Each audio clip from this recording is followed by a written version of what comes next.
Welcome to ETV. నేను మీ నిర్మల. ప్రస్తుతం మనతో పాటు మరి వర్షిని వాళ్ళ మదర్ ఉన్నారు. అడిగి తెలుసుకుందాం అసలు మరి ఇప్పుడైతే మరి హైదరాబాద్ కి తీసుకురావడం కూడా జరిగింది. అఘోరి శ్రీనివాసుని అలాగే వర్షినిని కూడా ప్రస్తుతం చేవెళ్ళే కోర్టులో కూడా సబ్మిట్ చేయడం కూడా జరిగింది. అసలు ఈ తల్లి బాధ ఏంది అనేది కూడా అడుగుదాం. ఎందుకంటే ఇన్ని రోజులుగా మీడియాలో ఇంత హాట్ టాపిక్ గా మారింది. ఈ రోజు మరి తన కూతుర్ని తను తీసుకెళ్లబోతున్నారో అడుగుదాం. అమ్మ నమస్తే. అమ్మ నమస్కారం. అమ్మ మా తండ్రి రూపంలో వచ్చి మమ్మల్ని మోసం చేసి నా పిల్లల్ని తీసుకెళ్ళడం జరిగిందమ్మా. ఇప్పుడు సరైన బుద్ధి జరిగిందమ్మా. అందరూ మొన్న ఒక రోజు మీ అమ్మాయి వచ్చింది, తీసుకొని వచ్చారు కదా, ఆ ఒక్క రోజులోనే మళ్ళీ వచ్చి బిగ్ టీవీలో కూర్చుంది, ఒక ఛానల్లో కూర్చుంది. ఆ తర్వాత ఎందుకు ఆ రోజు మీ అమ్మాయి మళ్ళీ వెళ్ళిపోను అనింది? ఎలా వెళ్ళింది? ఆమె పిల్లకి నా ఫోన్కి మెసేజ్ పెట్టిందండి. అఘోరి దొంగ అఘోరి మెసేజ్ పెడితే నా పిల్ల యూట్యూబ్ చూసుకుంటా అని ఫోన్ ఇవ్వకపోతే ఏడ్చిందండి. ఏడిస్తే యూట్యూబ్ నేను ఇచ్చానండి. ఇస్తే అది మెసేజ్ పెట్టేసరికి నేను ఇక్కడ విజయవాడ క్యాబ్ పంపిస్తాను, నువ్వు వచ్చేసేయి అందండి. అన్న ప్రకారం పిల్లని టిఫిన్ అమ్మ ఆకలి వేస్తుందంటే దింపామండి విజయవాడ బస్ స్టాండ్ లో. దింపితే టిఫిన్ చేసినాక అమ్మ నేను వాష్రూమ్కి వెళ్ళాలందండి. వాష్రూమ్ వెళ్ళాను. పిల్ల ఇటు నుంచి రాకుండా అటు నుంచి కింద సందల్లో ఉంటే దూరం వెళ్ళింది అంటండి. దూరం వెళ్ళి మధురా నుంచి బిగ్ టీవీ నుంచి క్యాబ్ పంపించారంటండి. క్యాబ్ వాళ్ళే పంపించారు, ఛానల్ వాళ్ళు. అఘోరి చెప్పిందండి. ఈ పిల్లలు ఎక్కించుకొచ్చారు. ఎక్కించుకెళ్ళి బిగ్ టీవీలో పెట్టి ఇంటర్వ్యూ ఇప్పించారు. ఛానల్ వాళ్ళు పంపించారు. ఆడు శ్రీనివాస్ ఆడుకు మంత్రాలు ఏమి లేవు. దొంగ అఘోరి ఒక లేడీ రూపంలో వచ్చి మమ్మల్ని మోసం చేశాడు. అరెస్ట్ చేసినాను. మరి ఇప్పుడు ఆ శ్రీనివాసు నుంచి తీసుకొస్తే నేను చచ్చిపోతా అని మీ అమ్మాయి కూడా అంటుంది. మరి మేమిద్దరం కలిసి చచ్చిపోతాం అంటున్నారు. ఇప్పుడేమో హైదరాబాద్ కు తీసుకొచ్చిరు. మరి ఏం చేద్దాం అనుకుంటున్నారు? కౌన్సిలింగ్ ఇప్పిస్తామండి. పోలీసుల దగ్గరికి వస్తుందా? వచ్చిద్దండి. పోలీసుల సమక్షంలో శిశు సమక్షంలో ఆ పిల్ల కౌన్సిలింగ్ ఇప్పించి సైకలాజికల్ గా మా దగ్గర తీసుకెళ్దాం. మీ దగ్గరికి తీసుకెళ్దామని అనుకుంటున్నారు. ఇప్పుడు మీ అమ్మాయి ఏడుందో తెలుసా మీకు? నాసిక్ పోలీస్ స్టేషన్ ఉంది అంటున్నారు. మరి అక్కడికి వెళ్తున్నారా మీరు? వెళ్తామండి. వెళ్తారు, తీసుకొచ్చుకుంటారు. ఏం కోరుకుంటున్నారు మరి? శ్రీనివాస్ కి ఏం చెప్తున్నారు? శ్రీనివాసు నువ్వు ఈ దొంగ అప్పుడు ఆపు, మా వల్ల అయితే అయ్యేది కాదు. ఈ శివరుద్ర స్వామి గారు, ఈ జోగినీలు, లాయర్ ఆజాద్ గారు, శశి టీవీ భాను గారు, నంబర్ 1 న్యూస్ వారు మమ్మల్ని చాలా ఆదరించారండి. పోలీస్ డిపార్ట్మెంట్ వారికి మరి ముఖ్యం మా కృతజ్ఞతలండి. తెలంగాణ మహిళా కమిషనర్ గారికి, మీడియా వాళ్ళు కూడా అందరూ మాకు సపోర్ట్ చేశారండి. తెలంగాణ సీఎం రేవంత్ రెడ్డి గారికి, ఆంధ్రప్రదేశ్ సీఎం చంద్రబాబు నాయుడు గారికి అందరికి మా కృతజ్ఞతలండి. మా పాపను సేఫ్ గా పెళ్లి చేసుకుంది కదా మరి మీ అమ్మాయి? అది దొంగ పెళ్ళి అండి. ఆ చెల్లి చల్లదండి. సనాతన ధర్మం పెళ్లి చేసుకుని ఏం చేస్తాడండి? అటు ఇటుగా అన్నాడు. ఆయన తల్లిదండ్రులే సరిగ్గా చూడన్నాడు. నా కూతురు సరిగ్గా చూస్తాడు. మేము ఎలా నమ్ముతామండి? ఆ పెళ్లి చల్లదండి. అంటే శ్రీనివాస్ ఏమంటుండంటే, ఇంతకు ముందు నేను ఎట్లా అబ్బాయినైనా ఇప్పుడు కూడా మళ్ళీ ఆపరేషన్ చేయించుకొని నేను అబ్బాయిగా మారిపోతా, వర్షిని నేను ఎప్పటికి కూడా వదిలిపెట్టను అని అంటున్నాడు. ఒక్కసారి సరిగా ఉండవాడికే సరిగా కాపాడాలి నిలుస్తలేదు, ఆపరేషన్ చేపిస్తామని నిలుస్తారని మేము అనుకుంటామండి. అసలు పనులు చేస్తే మట్టికి ఇంకోసారి తనులు తినాల్సి వస్తుంది. అంటే మీ అమ్మాయి చేసే పనికి ప్రజలు కూడా మీ అమ్మాయి తప్పు కూడా ఉంది కాబట్టి శిక్ష అనుభవించాలి అని అంటున్నారు. మరి ఇప్పుడు మీ అమ్మాయికి శిక్ష పడితే ఏం చేద్దాం? ఏమండి, ఆమె మందు పెట్టి మాయ మాటలు చెప్పి అలా చేసింది. నా పిల్లలతో నా పిల్ల మాట్లాడలేదు. కడుపులో మందుల వల్ల అలా మాట్లాడించింది.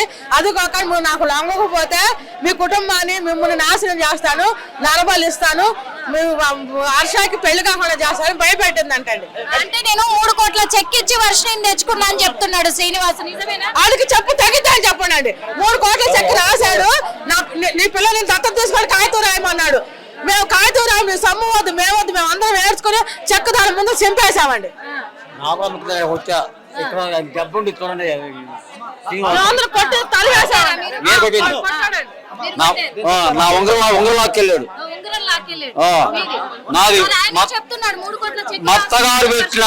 మత్తగారు మా పెళ్లి నిమిత్తంలో పెట్టిన గిఫ్ట్ గా పెట్టిన ఉంగరము, నవసంగరం అని చెప్పి దాని నవసంగరం దాని వీళ్ళు వాల్యూ 90,000 దాకా ఉంటుంది.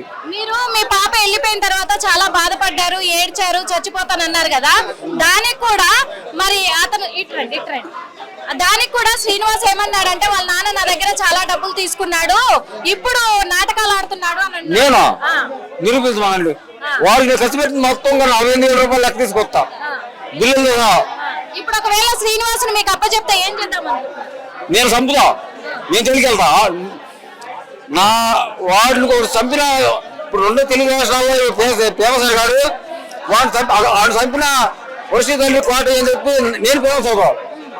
ఇంకొక విషయం కూడా సార్, ఒక విషయం ఏంటంటే అన్ని రోజులు మీ ఇంట్లో ఉన్నాడు కదా, అంటే శ్రీనివాస్ కి ఎటువంటి నెట్వర్క్ ఉంది? ఏమన్నా తనకు పొలిటికల్ నెట్వర్క్ ఉందమ్మా. తెలంగాణ పొలిటికల్ పేర్లు చెప్పుకోవడం తెలియదు కానీ మాజీ ఐటీ మినిస్టర్ కేటీఆర్ గారు నా పీడ అని చెప్పి అనేది అనేవాడు.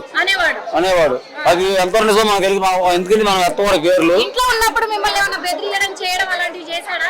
నాకు ఆరోగ్యం బాగోదు, ఇది గ్లేజ్ చౌక్ రాజు చౌక్. అయితే వర్షి వస్తావా, మరి నేను వెళ్తున్నాను వస్తావా అని అడిగాడు.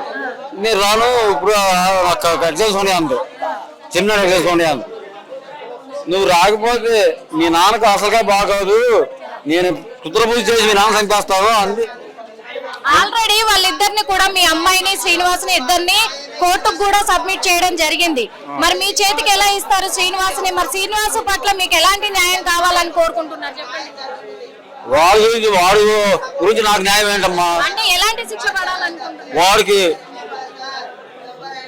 వాడికి జైల్లో వేసి మళ్ళా వాడి మూలంగా ఎటువంటి ఆడపిల్లలు కూడా మగ్గి పెట్టుకోకుండా, ఎటువంటి ఆడపిల్లలు మోసపోకుండా, ఆ ఆడపిల్లల నేను పడ్డ తల్లిదండ్రులు మేము పడ్డ బాధ మరో ఆడపిల్లల తల్లిదండ్రులు పడకోకుండా ఉండాలని చెప్పి నేను కోరుకుంటున్నాను. ఇప్పుడు ఈ వీడియో మీ అమ్మాయి కూడా చూస్తుంది, ఇక్కడికి వచ్చింది కాబట్టి మీ అమ్మాయిని ఏం కోరుకుంటున్నారు చెప్పండి. మీ అమ్మాయికి ఏం చెప్పదలుచుకుంటారు? అమ్మాయి చెప్పేది ఏముందండి, ఇప్పుడు మేము ఆల్రెడీ గుంటూరు మానస హాస్పిటల్లో ఆ పిల్ల మెంటల్ గా షాక్ ఉందని చెప్పి ట్రీట్మెంట్ తీసుకునే పిల్లల్ని తీసుకెళ్లాడు. ఈ రోజున తెలంగాణ పోలీసులు పూనుకుని వాడిని అరెస్ట్ చేశారు కాబట్టి వాళ్ళ కృతజ్ఞతలు, మహిళా కమిషనర్ కృతజ్ఞతలు. వాళ్ళ సమక్షంలో తెలంగాణ పోలీసుల సమక్షంలో శిశు సంక్షేమ సమక్షంలో ఈ పిల్ల కౌన్సిలింగ్ ఇచ్చి సైకాలజికల్ గా మా అభిప్రాయం చెప్పి కోరుకుంటున్నాం. మీడియా ప్రతినిధులందరూ కూడా మాకు చాలా తోడ్పాటు అందించారు, మీడియా యాజమాన్యం కూడా. ఇప్పుడు నర్సింగ్ పిఎస్కి వెళ్తున్నారా మరి? వెళ్తావురా, వెళ్తాం తల్లి. Okay, thank you so much. చూసారు కదా మరి వర్షిని వాళ్ళ పేరెంట్స్ ఎంత బాధపడుతున్నారు, వాళ్ళ ఆవేదన ఏంటి అని కూడా. మా పిల్లని మేము తీసుకెళ్లిపోతాము, మా అమ్మాయి మాకు కావాలి, తనకు ఒక సైకాట్రిస్ట్ కి చూపించి మళ్ళీ మా అమ్మాయిగా మేము స్వీకరిస్తాము. ఎందుకంటే శ్రీనివాస్ చేసుకుంది దొంగ పెళ్లి, ఆ పెళ్లి చెల్లదు. వాడిని గనక మాకు అప్పచెప్తే నేను ఖచ్చితంగా నా బిడ్డ కోసము వాడిని చంపి నేను జైలుకి వెళ్ళడానికైనా సిద్ధమే అని చెప్తున్నారు మరి వర్షిని వాళ్ళ తండ్రి. అయితే ఇప్పుడు మళ్ళీ అక్కడికి నర్సింగ్ పిఎస్ కూడా వెళ్ళబోతున్నారు. మరి ఏం జరగబోతుంది చూద్దాం. ఇక్కడ తల్లిదండ్రులకు న్యాయం జరగబోతుందా, లేకపోతే శ్రీనివాస్ చేసిన ఈ అపచారమైన పనిలో వర్షినికి కూడా భాగం ఉంది కాబట్టి మరి పోలీసులు, కోర్టు, న్యాయం, చట్టం అన్ని కూడా దృష్టిలో పెట్టుకొని మరి వాళ్ళు వర్షిని కూడా శిక్ష వేసే అవకాశం ఉందా? ఎదురు చూద్దాం.